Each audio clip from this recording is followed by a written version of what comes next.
Yo, so what is good, everybody on YouTube? Today we have a little bit different of a video here.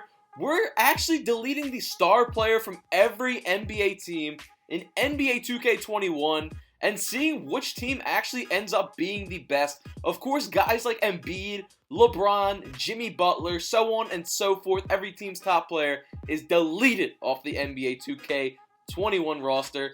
So I think this will be a really interesting one to see just how different the NBA actually will be. So if you guys enjoyed this video, please be sure to hit the like button, because it is something a little bit different than my normal videos, and hitting the like button goes a super long way. And of course we will be coming back with career sims, but with the way that NBA 2K21 My League is right now, it's all messed up, so it's not really working right now as far as getting the draft classes in and all of that stuff. So I had to improvise and maybe make something that you guys hopefully enjoy as well. Since this is a shorter video, try to watch all the way through and stick it out with me and see just how different the NBA truly is.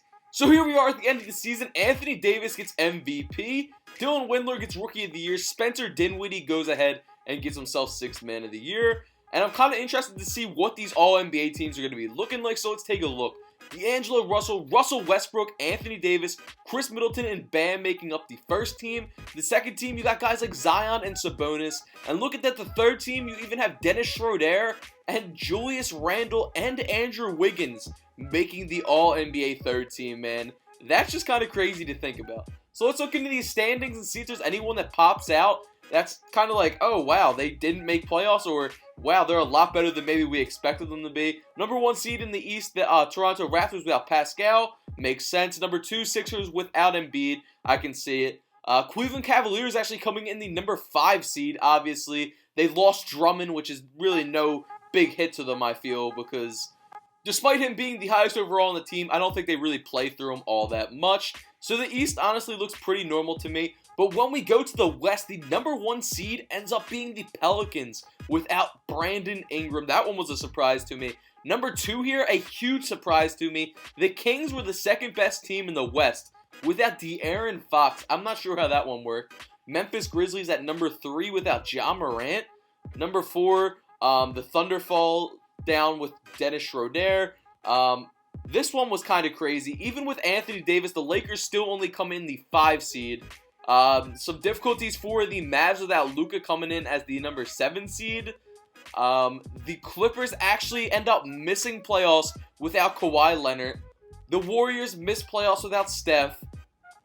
These were huge ones. Without Damian Lillard, the Blazers missed playoffs completely. And the Rockets also missed playoffs completely without James Harden. Looking into the top scorers in the league here, you see the top 10, and look at that, Dennis Schroeder coming in at number 6, Jaylen Brown at 8, Kemba at 9.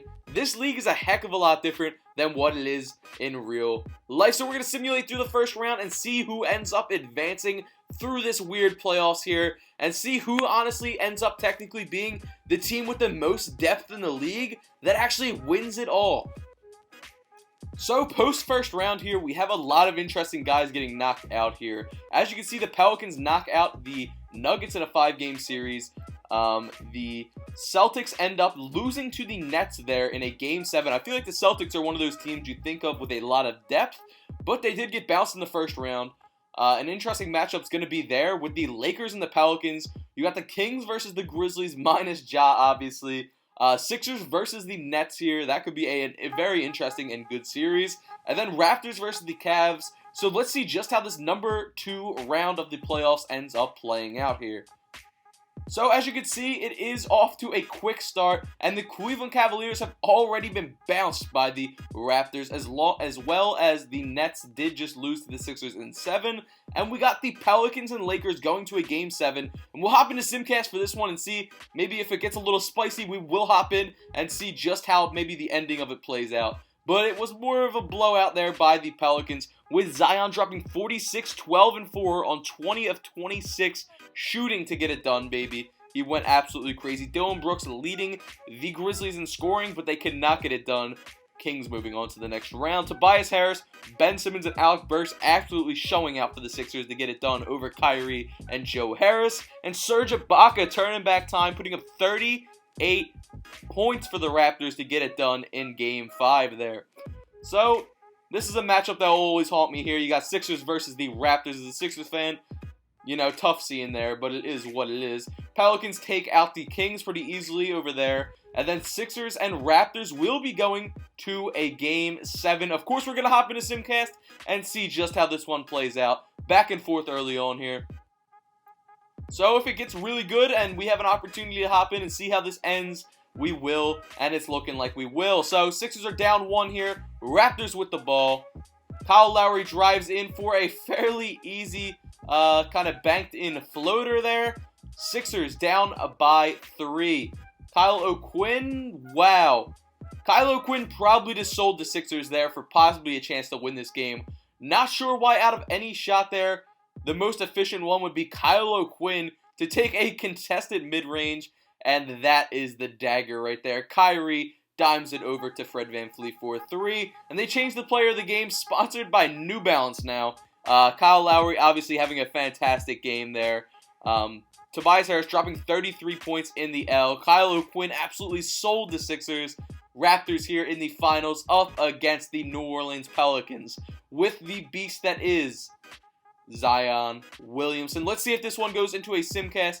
I hope it's a very close series so we can hop in and see just who ends up taking this. And so this will be the battle here. If the Raptors take this, we will go to a Game 7. And it looks like the Raptors are low-key flooding them as they beat them by almost 40 points. Moving us into a Game 7 here. Huge game there for Kyle Lowry, dropping 36 points. I really hope that this does come down to it so we can hop into Simcast and see just how this one ends up playing out in real time. So here we are, pretty back and forth early on. Yeah, man, I hope this comes down to it. It's looking like it will. About a 4-point game right now. Raptors having a little bit of a comeback. They take the lead. 106-103 with 101 left on the clock in the 4th here. Can the Pelicans get it done, or will Kyle Lowry lead the Toronto Raptors to an NBA championship pretty much solo? Let's see just how this one ends up playing out. We are going in to Simcast here. Alright, so it is the Raptors ball here. The Pelicans are going to need a big stop here if they want a chance to win this game. Kyle Lowry handling the ball at the top of the key. Driving in, and it gets blocked, but Chris Boucher there to grab the rebound. That is a tough scene for the Pelicans there. After a fantastic play on defense, let's see if they can clamp up for these next 5 seconds. Kyle Lowry throws up a 3, and it does not go in. Jackson Hayes with the board. They can tie with a 3 right here.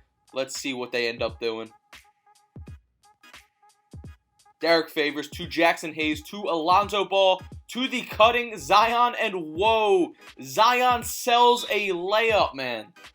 Zion may have just costed them the game. 106-103. Fred VanVleet will be going to the line for his free throws here. The first one is good, making it a 4-point game.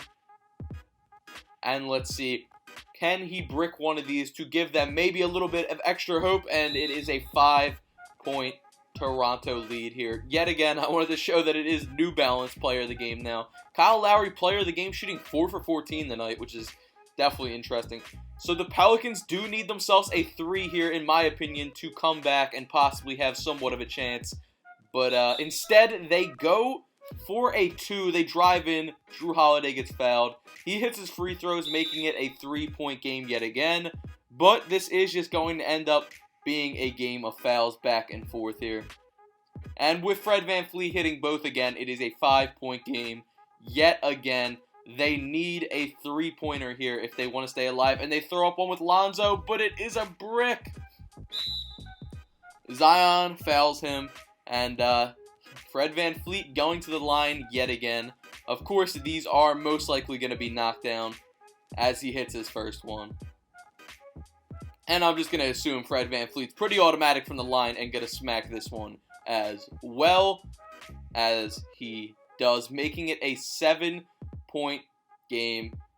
It's all the much over for the Pelicans. Another contested 3 goes up, and it's a brick.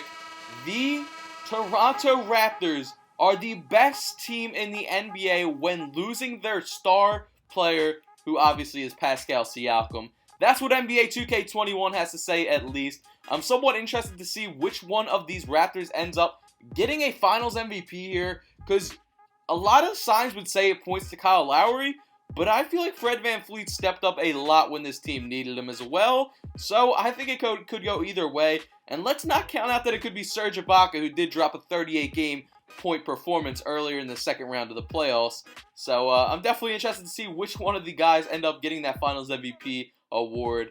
And I hope you guys did enjoy this video, boys. It is a little bit different than what we usually do, and it is a little bit shorter, so I hope you guys were able to watch a decent amount of the way through. If you did make it all the way through, as always, comment GOAT, G-O-A-T, in all capitals, so I know you're a true supporter, and I can show you some love in the comment section, as always. Gonna look at this box score and see just how this one actually ended up playing out. So a 23-point performance there, 5 for 15, not shooting great.